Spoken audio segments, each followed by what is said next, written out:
So exciting. The countdown gives so much energy to the beginning of the recording. Welcome to the now named series Extra Credit It's with a good Jordan and name, Steve. Steve. Say It's a hi, good Jordan. name. It literally, the moment I was beginning to edit the video, I was like, what am I going to name this? And I'd been struggling with the name.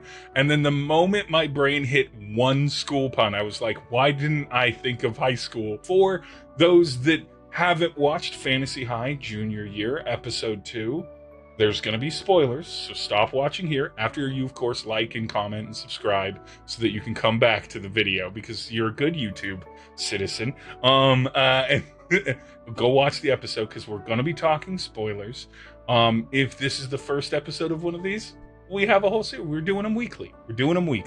And so Jordan Brown, unofficial dropout NADPOD Worlds Beyond Number, TTRPG, actual play plus other good content, maybe some improv now that you slid in that promo for the pay-per-view. It's complicated. You're becoming so much more than one thing. How did you feel about episode 2 of Fantasy High Junior Year? Bad or terrible? I threw on my St. Louis Blues hoodie tonight because blues feels like an accurate way to describe how this episode felt. Yeah. What a downturn from the energy of episode 1. Things went so bad, so quick. You love to see it. I know, because it's funny because I know in the behind the scenes, I think it was Siobhan was like, everybody was basically like, this is the goof season. It's all fun and games. And then we're 2 episodes in and I was like, this isn't goofs anymore, gang. It got sad. Gang, it got sad. It got hard in the combat, and then tedious in the combat. Not for me as an audience member, but for the players, classic. And then some real heavy shit for like the rest of the episode. And it was a beefy so episode good too. Like when I clicked play and saw 2 hours and 40 minutes, because you know this, and probably most of the folks watching this know that I didn't get the episode early this week. So my nightmare came true of like 8-9 p.m. start time, and I'm finishing it at midnight. Just like, no, I have to. You're not built for that. Yeah, you have child. Go to bed. You have job and child. You're not built for that. It's not an Exandria Unlimited arc. I remember someone, like I may have said this already, because I've done, I want to say 8 hours of interviews with people this week, so I don't know who I've said anything to what. But someone in one of my comments was like, I'm making my way through sophomore year. I got 6 hours left. And I was like, so basically the finale, because it's 5 hours long. Yeah. Yeah, that was it. They had to get it done. They had to because they went remote for that one. Right? That was their and it was live, so it was like. And we're gonna start this with whether it's something that you've seen that we can accredit to the broader general thing, general fandom, or anything. Let's start with a wild speculation. We're going to do them in little drips and drops throughout the ep this time. Jordan, do you have a wild speculation you'd like to jump into? Yeah. Or even just a normal speculation? I think you know, they did, Arthur Eggfort did his, hey, if everything's weird this year in terms of time, it's because I'm time traveling, like speech to like clear up like why the live shows and the 7 may not like link up perfectly. But there have been, people have noticed like pretty significant time differences. Like Aelwyn Abernat should have just been like a year or 2 older than Adine, and is now suddenly teaching. And I think this whole season is, I think Arthur has ruined time somehow, and it is going to be a significant plot line, is the wreckage of the timeline. The wreckage of the timeline, indeed. My wild speculation is dependent on the more common, I think, fan theory that that Fig has absorbed. Yes. Galier's bad luck energy, and now Galier has been freed from it. So I'm with the wild energy in continuation of me wanting people to be very sad, and You through picked the this only series. couple that didn't break up last time. I did pick the only of the three.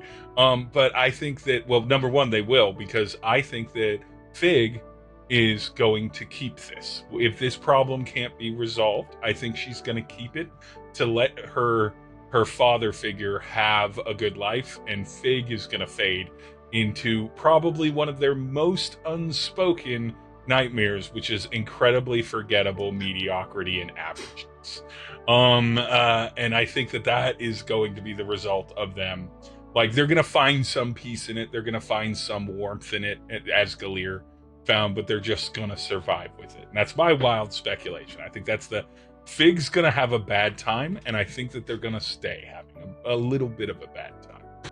So let's talk about one of the things I wanted to get to on this conversation, which is Season 3, Fantasy High, main series, right?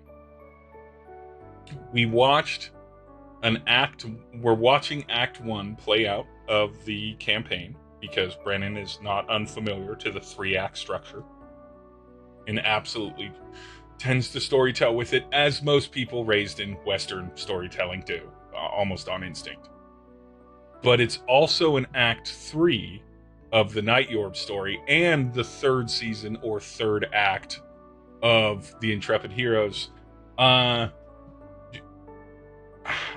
From your perspective, if you have feedback on it, Jordan, how do you feel like this season has to thread the line between setting up an adventure and moving more quickly toward the kinds of things you would expect from not only a later story, but a mid to high level campaign? I'm not sure. I think they're in too. I feel like, watching the preview for next week, and just, obviously, like, got a bunch of maps that are coming. We know that. We've seen, various behind the scenes, whatever. And so I'm sure there's going to be plenty, and they're, obviously, they're not going to step into a season and be like, let's lower the stakes. But it does feel like we, at least right now where we're at, it's the thing you would never see in a story, which is the post Act 3 story of, like, and now the heroes have to drive 48 hours home. Like, it's the nightmare scenario for a viewer. Typically would be like, the action is over and now it's the crushing sadness. It's the return to reality and the return to consequence. I too think that is how they have decided. It's almost like, in a lot of ways, the Night Yorb intro has allowed them to get to something that I think a lot of the audience is going to be a big fan of, which is this season gets to be about character development. There'll be challenges. There's a red crack line on it. Obviously, D&D will still be a part of it. Mysteries, world saving. But I feel like the main course of this season, and they mentioned it in the behind the scenes and everything, but they really landed on it on this episode. They really set the tone for it. You have to acknowledge what you have done in the past to get here, so that you can then resolve those. You simply must exist with consequences. You simply have to. And this season, like you said, gets to start off with the part of it in episode 2, the part of the adventure that no one pays attention to. What are the ramifications of the actions you have taken? And it's very shortened on the whole, you're days away from where you need to be. It's an all-night road trip. You're exhausted. You haven't seen any of your community, and you've missed out on a lot because you did this adventure. And that's very much like a in-session party consequence. And then they follow that up with, and now we're going to discuss what you have all done over the last 2 seasons and how that's going to affect this season for your little action figures that you're playing with.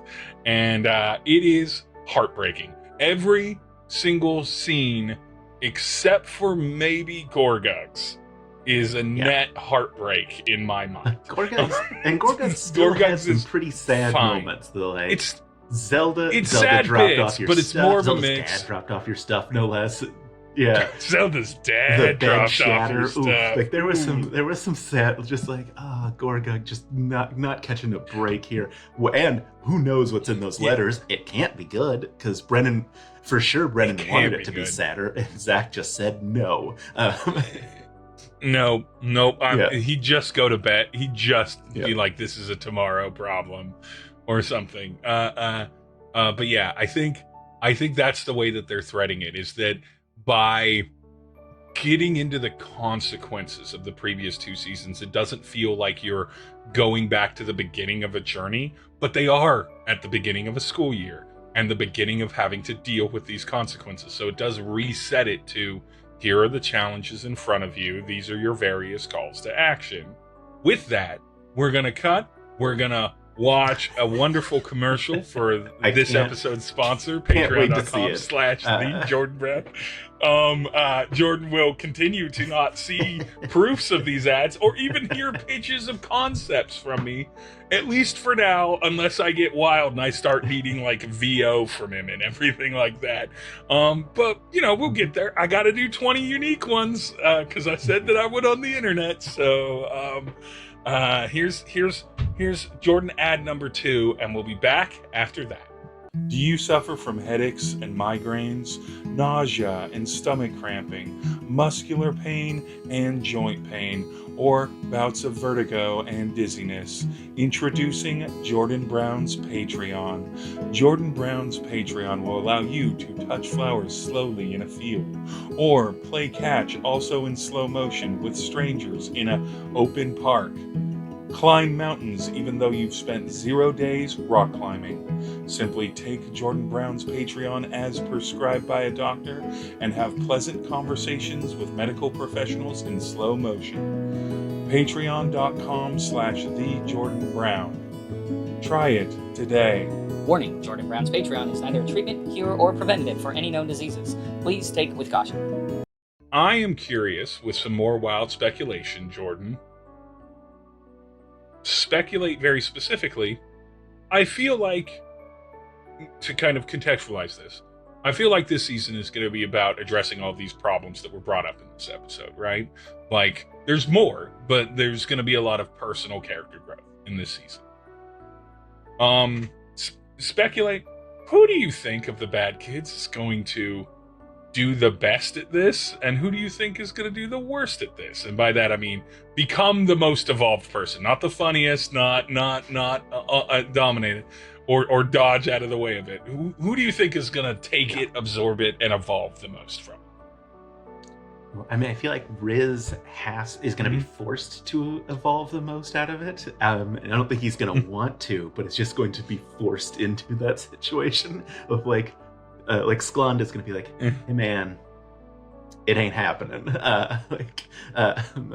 But yeah, I mean, it's got to be Kristen fails the most, right? Like, she's the one who's like, you can fail a couple of classes and still pass. Like, you get a couple of F's this semester or whatever. Like, yeah, F's get Def Grease. Yeah, I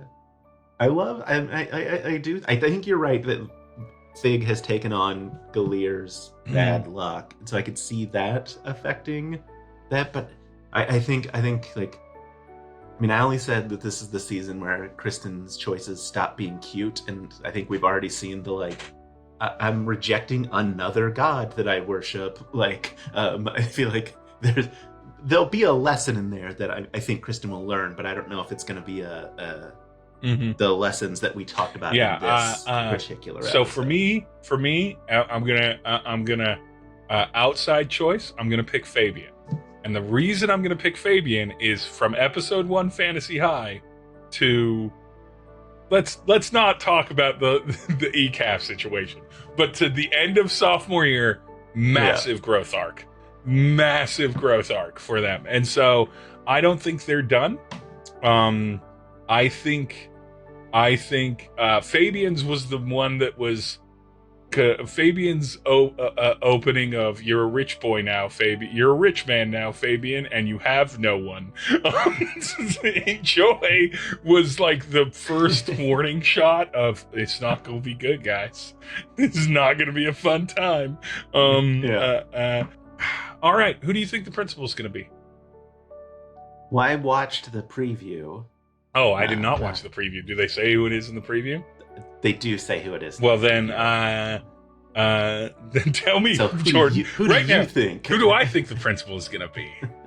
Yeah, and I'll tell you that you're wrong. It's not Jawbone. Because he'd never take that. He's got to be the counselor. He's got to be the perfect father figure, and that is a school counselor. I don't know. Is it going to be the barbarian teacher? I'd really love Brennan to do that to Emily. I think we're going to get some barbarian teacher. Because I think like that is a plot point that we'll get this season. I'm really curious if I can't even think of his name. The barbarian teacher will actually turn out to be a villain or not, because I know Emily still thinks he is. No, it's a new character. Okay, yeah, I figured it would be a new character. It feels very. What's the terrible woman who took over for Dumbledore in Harry Potter and ran the school? That person. Yes, It doesn't not to that level, but it feels very like this school has had too much leeway. Yeah. We're gonna set some rules, which also, to be fair, probably an accurate assessment of Arthur Eggford. Yeah, absolutely. The man took the sun out of the sky for a hot moment. Like, he has problems, and if that being said, that's the vibe for the principal, I think we're just gonna see this be the whole the consequences season. It's just going to be every aspect about it is about choices that were made or things that weren't followed up on or things that are evolving. And I think that better delineates it away from the 7, because the 7 was very much just people that care about each other having opportunities, and that opportunities could change their realities, basically their social and like environmental realities for themselves. And I was worried that this was gonna not worried, but I was expecting this to have a lot more overlap, and it really doesn't, even though it's still kind of touching on the same themes of it's like, no, we did that was the 7. Now this is worse. This is way worse. This isn't just fucking, a Stand By Me moment at the end where everybody has to walk off and someone dies in a war. This is dealing with things now, beds that you all made or that your parents made. They send a lot of NPCs away, and they talk about this, and the internet has done a lot of our pillars of what Fantasy High is are not going to be there, at least for the first several episodes. Eggfort, Ida, Galir. How dare they take Galir from the fandom? That's a risky play. Fabian now went from a father character NPC to sometimes appearing mom character NPC to nothing. He gets unnamed Union pirates. Yes. That's it. You'll love that they're unionized, though. You love it. I mean, Brennan's not going to not union, even if they have to live their lives in a barrel 12 hours a day. Also, shout out to Kate May for the lemons on Galir's vacation shirt. Just the art is all excellent, but just like a perfect choice. Perfect choices. The details. I need to do a pattern. It's got to be kind of a Hawaiian shirt. What do I put on it? Lemons. Of course you do. Do you think that this is to make room from... Okay, so like in an ongoing series, a lot of times casts change over time because arcs close or actors have to leave or, things, depending on which medium it is, right? Casts change, stories progress, right? And everything. So your background, your supporting cast and everything, it rotates in and out, right? Do you think that this is to a story beat? Or do you think that this is literally them being like, this season is just not going to be about these characters, and we've done these characters and we're not doing them? What do you think? Do you think, what's your supposition? I mean, I feel like if it's because it's coming from Brennan, it's a story beat that is a very intentional choice of like, I'm going to remove your support structures one by one, both you, the players, and you, the audience. And then like you're going to deal with, if it is a consequence season, you're going to deal with your consequences without the people who would guide you along the way. So I mean, I guess we should be worried about like Jawbone and the other parents, because like who knows if they're going to be around for a while. Like maybe they have to go somewhere too to like really devastate us. I don't know. I feel like Brennan's coming for our throats in this season. Coming for the NPCs in this season of Goose. This Goose season. Maybe. Kind of an evolving form of reduction of security and everything. And that will lead me into what I want to talk about in our very last segment, after this excellent fan art from various artists that have, of course, given us permission to show these things. Their art links and everything will be in the description of the video as well as on the actual slideshow and everything. Go follow them and support them in their places. Fan art makes every fandom better, and they do it out of the love of their hearts, which is amazing.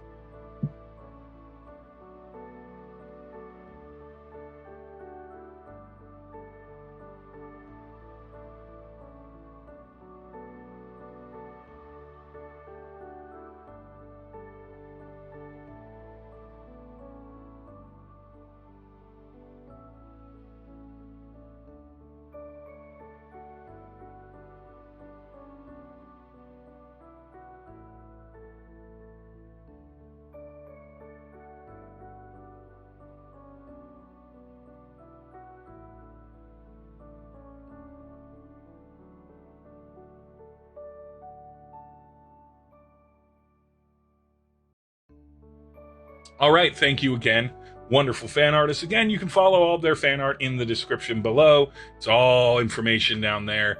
And now we're on to our final segment.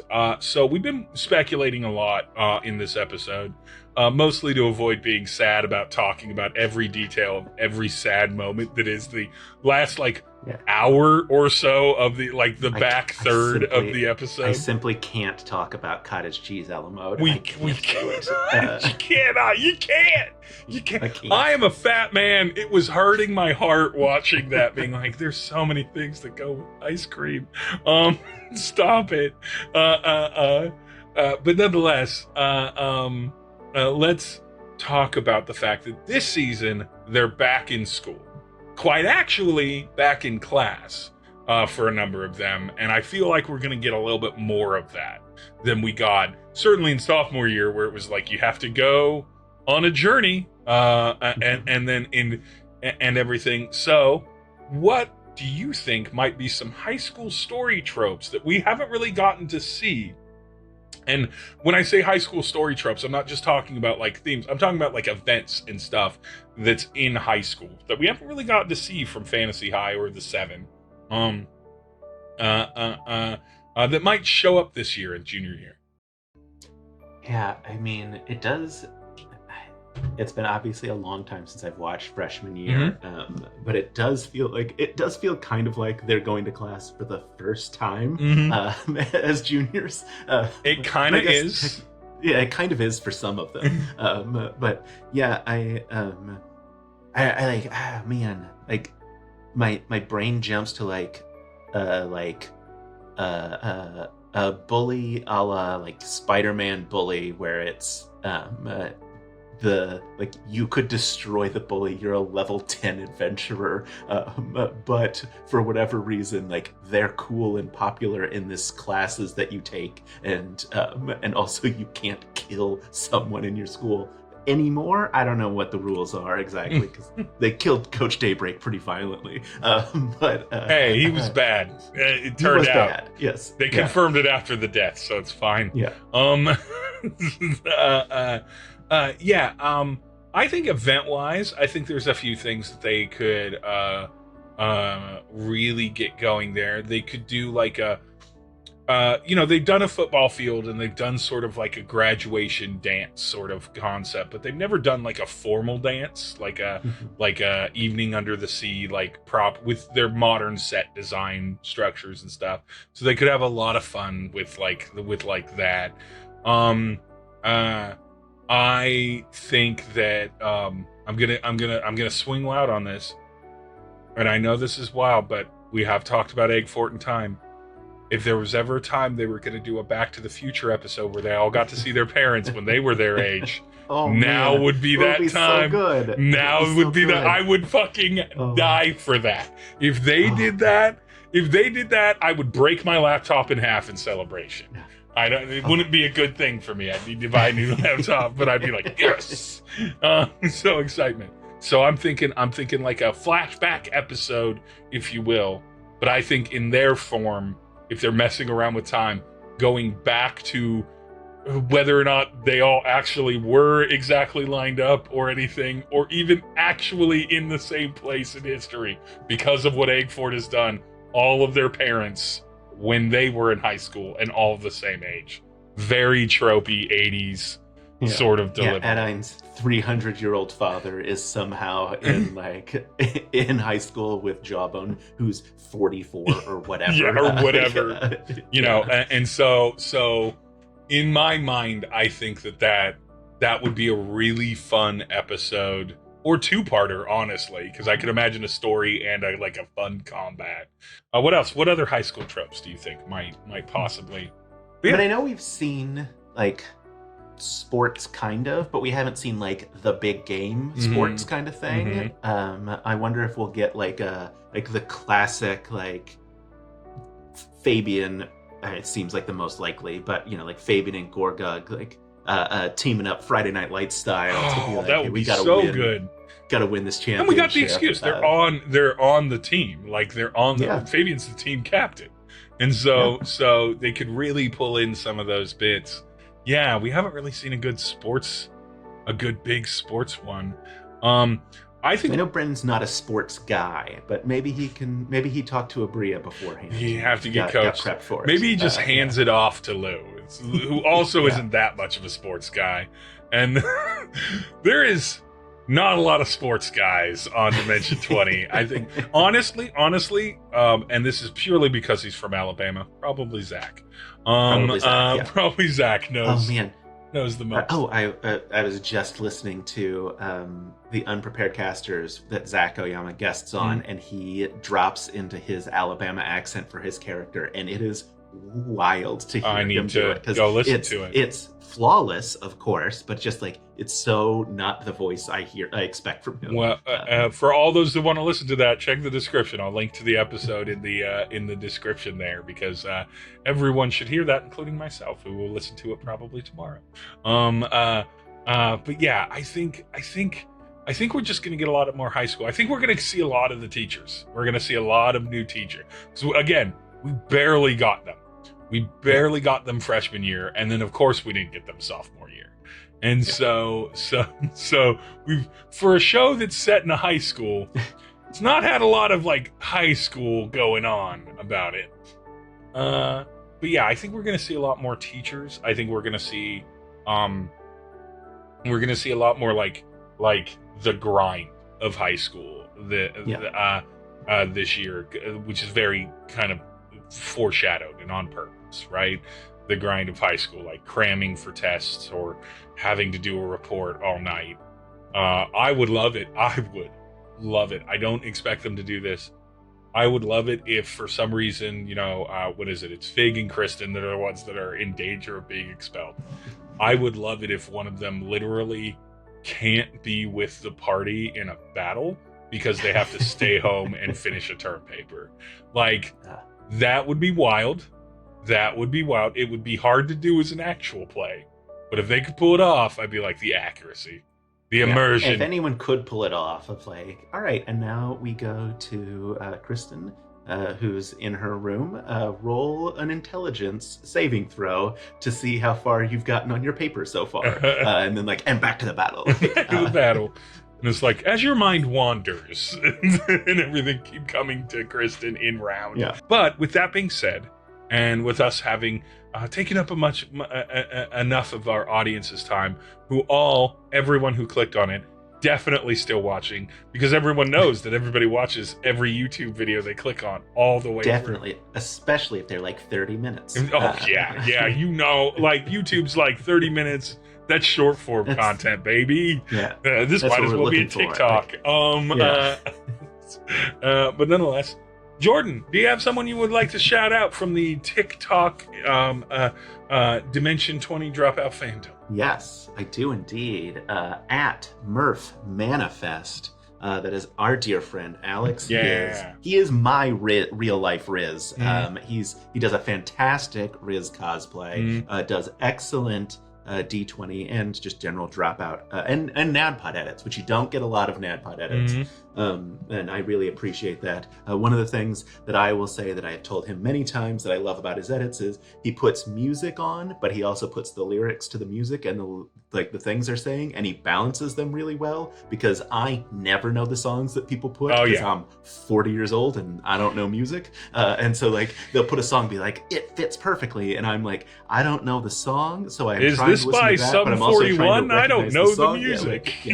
Yeah, so kids today. Anyway, Alex is fantastic. I cannot recommend to follow enough. Yeah, do follow. He will be in the description below to follow. I love Alex too, and I am very happy about any of their content that he decides to post. Like I love it to death. But the fandom stuff and just sort of like the talking and insights and overwhelmed by fandomness that we all have. But nonetheless, my shout out, for those of you that haven't watched it, episode 5, I want to say, is either out. No, it should be out by the time this is out. But they're getting close to wrapping up their first arc for Desi Quest. South Asian, Indian-inspired, Desi-inspired actual play series with a phenomenal bunch of people who I'm going to... People you love from Dropout and Dimension 20 and Critical Role. Like, it's bangers all the way down. Jasmine Bolar, of course, who's running it. Coffin Run. You've seen Jasmine on other actual plays as well. Anjali Bhamani, who you've seen on Dimension 20 and Critical Role. Omar Najam, who was on Court of Flame Flowers and fantastic. Sandeep Parikh, who, for those of us that are the real ones, Legend of Neil, but most people from the guild. But yeah, they did a Kickstarter a while back. They got it funded. Shabak, the beloved Dimension 20 director, is the director of this too. So like, it's good. It's very fun. They have guests on it. I'm not going to spoil who those guests are, because they're not in all of the content, and so you get to enjoy it. It's all on YouTube. You can watch it. It's very good. So go watch that. All that stuff down there. But for now, I've been Steve, and this has been Jordan, and you have been the audience. Very wonderful. Thank you so much, and we will see you next time for the next episode of Fantasy High Extra Credit. See you in the soup. Let's hope it's a happier one. Honestly, let's hope it's a happier one. I'm just going to do the see you bits that they've done, and eventually we'll evolve from that. See you in the sad. See you in the car. Yeah, see you in the sad. See you in the sad for this episode. There we go.